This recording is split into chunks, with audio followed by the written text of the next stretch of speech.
Hey party people, I'm Kitty, welcome to my channel, and if you are a returning viewer, you get a gold star today.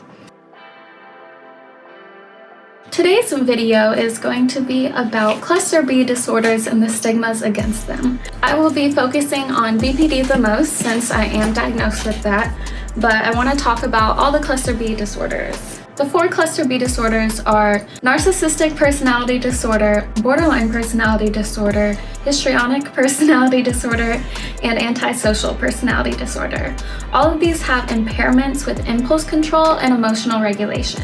Okay, I'm going to go through the criteria that is available from the DSM-5, the most updated criteria. They do not have histrionic personality disorder in this set though, so I won't be covering that. I will just be covering NPD, BPD, and ASPD. For antisocial personality disorder, that is ASPD, the following criteria must be met.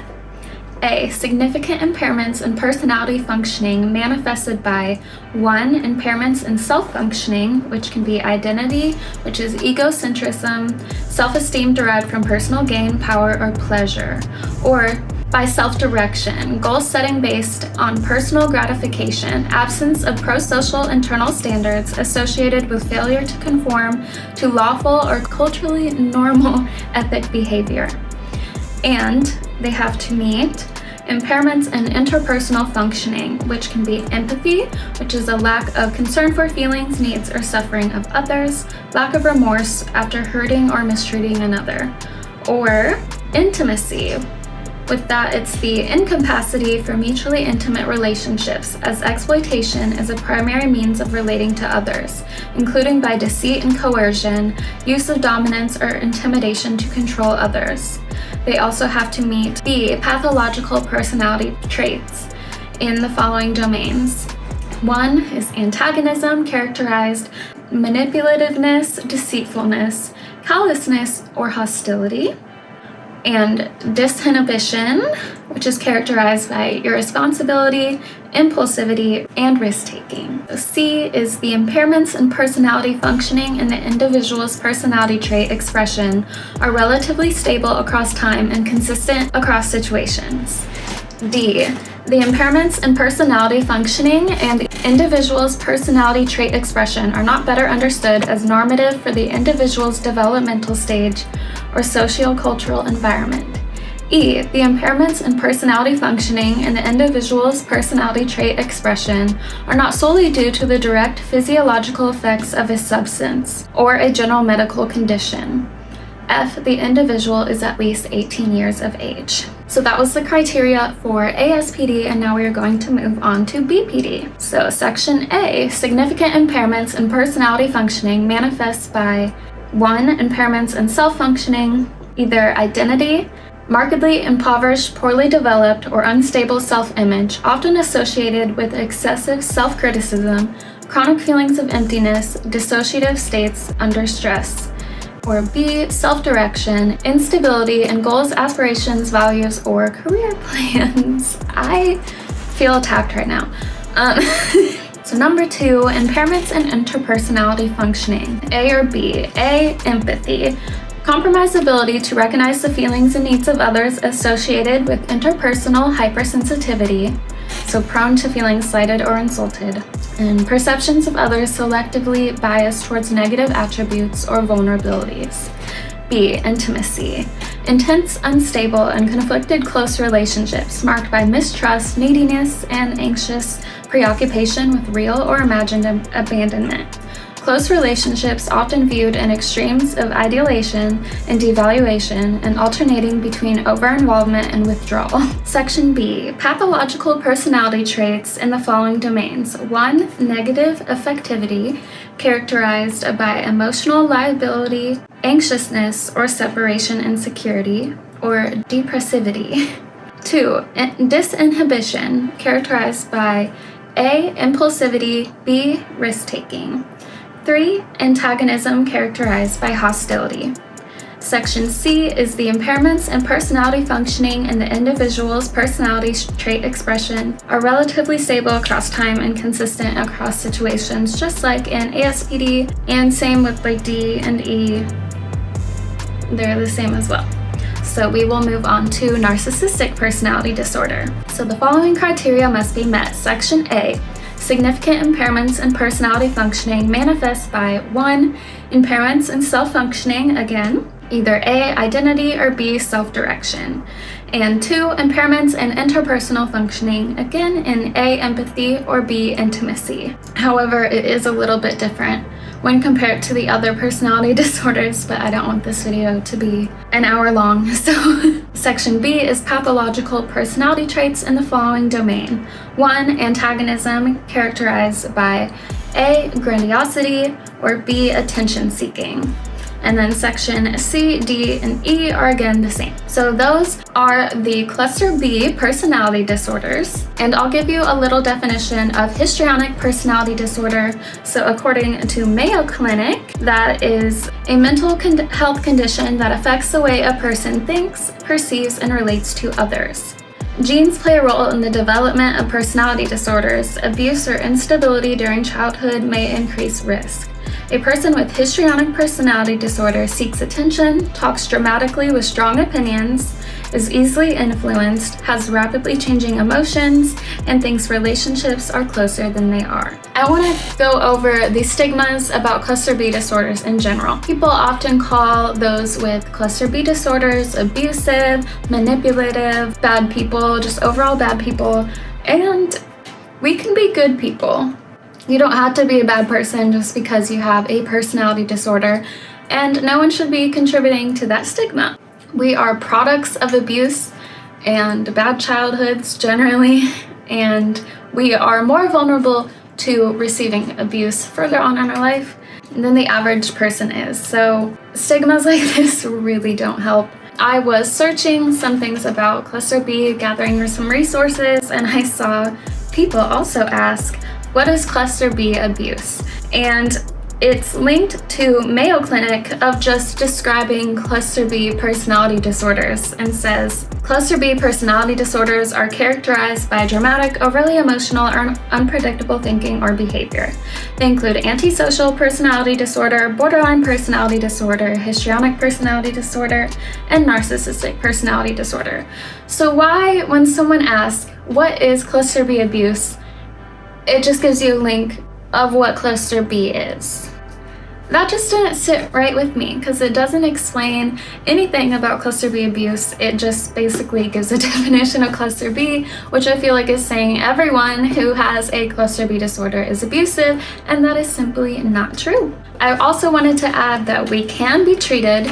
There are people, including therapists and medical professionals, who say that people with cluster B disorders cannot be treated and will refuse to take them as patients. I don't think I have to explain how damaging that is and how the system is really set up against cluster B and doesn't really want to help us.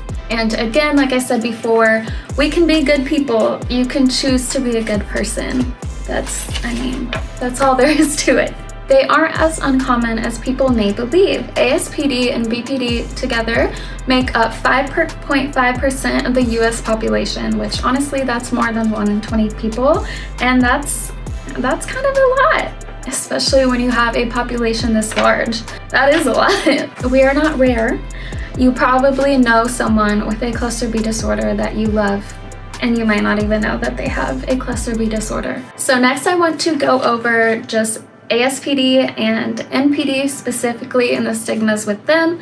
There is an amazing channel by Kanika Batra, and I will link her below, but she is diagnosed with both Aspd and Npd, and her channel is dedicated to ending the stigma on cluster B disorders, and I just love her channel. Someone with the Daily Mail asked her if they could write an article about her YouTube channel, and Kanika was really excited and said yes because she wants to spread her message. And when they posted it, it was titled, How to Date a Sociopath. Girlfriend with a personality disorder reveals the challenges in her relationship and why she never feels guilt for anything she does. Kanika Batra has been diagnosed with antisocial and narcissistic personality. The model and Miss World Australia finalist discussed her disorder on YouTube.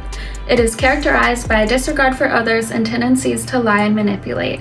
Ms. Batra said she has had difficulties with impulsiveness, moods, and addiction. She did mention things like that. She talked about how in her past she wasn't seeking treatment for her ASPD or NPD, and she didn't really feel remorse at the time, and she would cheat on partners. People with ASPD and NPD are aware of right and wrong, and they are aware when they hurt people, generally.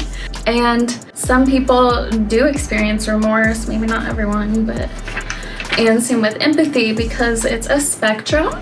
Not everyone with ASPD just doesn't have empathy, and I think it's really important to point out how some mental health professionals that we are supposed to trust are giving out misinformation, such as Katie Morton. I want to do a whole video about her. Legally, she's not really the person you want to mess with. When she contributed with Shane Dawson in the series about Jake Paul, and they were talking about sociopaths, she said that sociopaths feel no empathy and that they can't love anyone. As someone who was raised by a sociopath, hearing that me up. Like, that's just an example of how misinformation is really damaging, because that, I mean, it hurt me, and I'm sure there are other people who are really hurt by it as well, until I learned better and learned that she was wrong. It's infuriating because, I mean, that was hard. There's no way to describe how that felt. It just, moving on. Back to Kanika Banks. I think you should check out her videos because she can explain it a lot better than me, but she does talk about how she can choose to be kind and can choose to do the right thing, and she loves her partner and she's loyal, so she doesn't cheat on him. You can choose to do the right thing, and also you can be treated. Like, people who are seeking treatment are generally choose to do the right thing, and it's the people who aren't. Not always, but it's the people who aren't who generally are the ones who have those negative characteristics of like abuse and just being toxic and things like that. And like, I've been with someone who was not seeking treatment and had no desire to change who they were. It was an abusive relationship, to say the least. There was a comment on Kanika's page on her channel that I just wanted to point out because I really liked this. The fact that so many people with ASPD choose to be kind and considerate even though they don't experience empathy shows a lot of strength of character, and I absolutely agree. If you don't experience empathy or remorse, do you know how hard it would be to choose to do the right thing? That actually, I think, takes a lot of strength. So shout out to Kanika. Go follow her, go subscribe to her and watch her videos. I love her channel and I love that she's fighting the stigma. But now I am going to move on to BPD, and you can check out Vangelic. I will add her link below in the description box as well. And as always, I have resources in my description box, a ton of them, and I added a bunch for Palestine lately, so be sure to check those out as well. Although people with NPD can be manipulative, they are also easily manipulated themselves, and that's another thing that, like, just to keep in mind with people like that as well. In my opinion, you can kind of outgrow some narcissistic personality traits.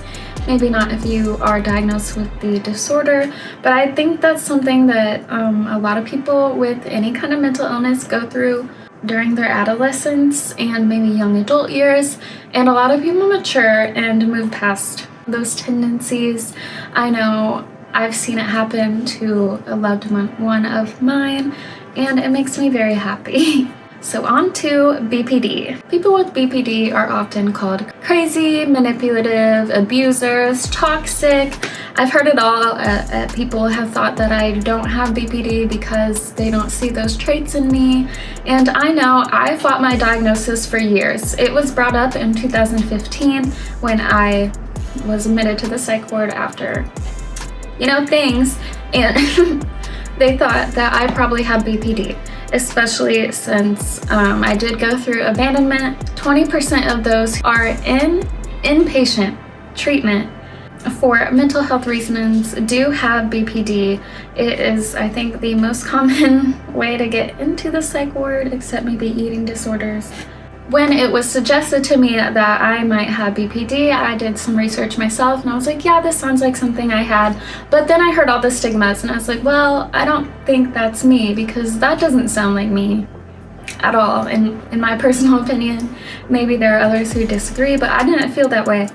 And so it just made me fight that diagnosis, and I didn't actually get diagnosed until 6 years later, and still have yet to try DBT, but I will because I heard it helps. So, and I feel that that's common in a lot of people with BPD.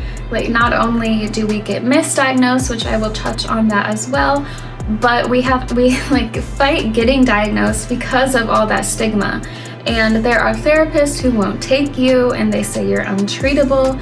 It's a heavy diagnosis to have, and it doesn't look good on paper. There was a study done on cluster B disorders in court cases, and in nearly every single case that included a person with BPD, they were the plaintiff, and it was a case of malpractice.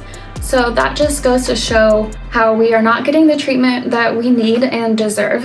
I'm going to talk a little bit about BPD to kind of try to show why it's important that we take care of each other and ourselves, and we end the stigma so we can all get the help we need. Like I said before, people with cluster B disorders are more vulnerable to abuse again further in their life. One that often happens when it is a person with NPD abusing someone with BPD. This is actually really common. People with BPD are very easy for narcissists to abuse. And I'm not saying all narcissists are abusers. I mean, that would be against the point of this whole video. But in the cases where they are, people with BPD are easy to abuse because they can be easily manipulated and prone to reactive abuse. So I will go ahead.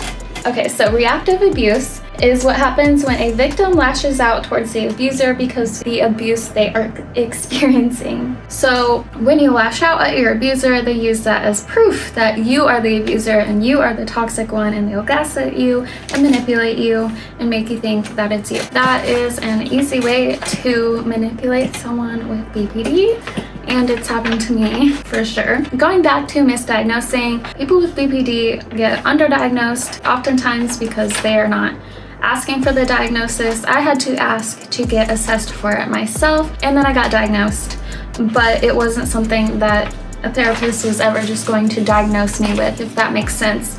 And they often get misdiagnosed as like bipolar. That's a common one. But also with BPD, there's usually comorbidity, and people with BPD usually have another mental illness such as depression, anxiety. They could have bipolar as well.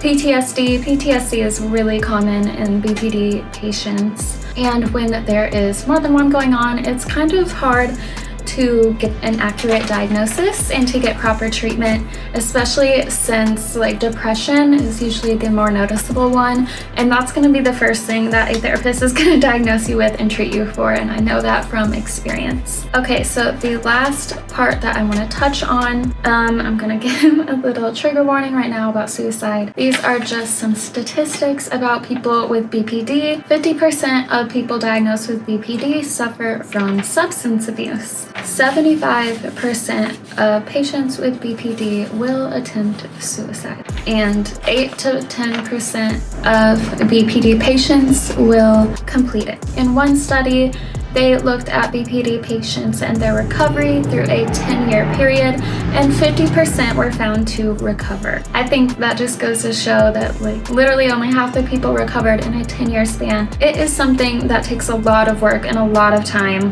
which just makes it even more important to get the proper treatment as early as possible, because it really does affect your life, not just like your emotions and your struggle with regulation, but it can really affect your life, like with your relationships more than anything, but also with work, your hobbies, school. Of course, there's going to be people with cluster B disorders who are abusive, who are toxic, who are not getting treatment, who don't want to change, but that doesn't change the fact that people who want help should get the help. We deserve it. We deserve help. We deserve love. We deserve kindness. And I just want to add that people talk about how crazy I am and other people are with BPD because we have such like intense anger and intense sadness in a way that they can never experience. And sometimes it seems like I act out more than other people, or I react more, and I do. But I'm also just really passionate about trans rights and LGBT rights and people of color and Black people, and I don't know, people see me being loud as a bad thing, but I'm passionate about it, and I'm very compassionate. Just like I have an anger that you may never feel, I experience happiness and love at a level that a normal person wouldn't experience either. You might just look at the intense anger and the intense sadness and the high rate of self-harm, and you just brush them off. But why not look at their compassion, their kindness, their love? There's so much beyond that. We just deserve love like everyone else, and we deserve the help, especially if we want to get it. And we have to fight that stigma. It's not just for us, but for everyone. It's for everyone, right? You can't expect a better society and then tell people that they are just crazy and can't get help. That doesn't benefit anyone.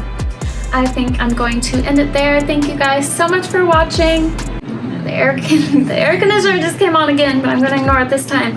Thank you so much for watching today's video. I hope you enjoyed it.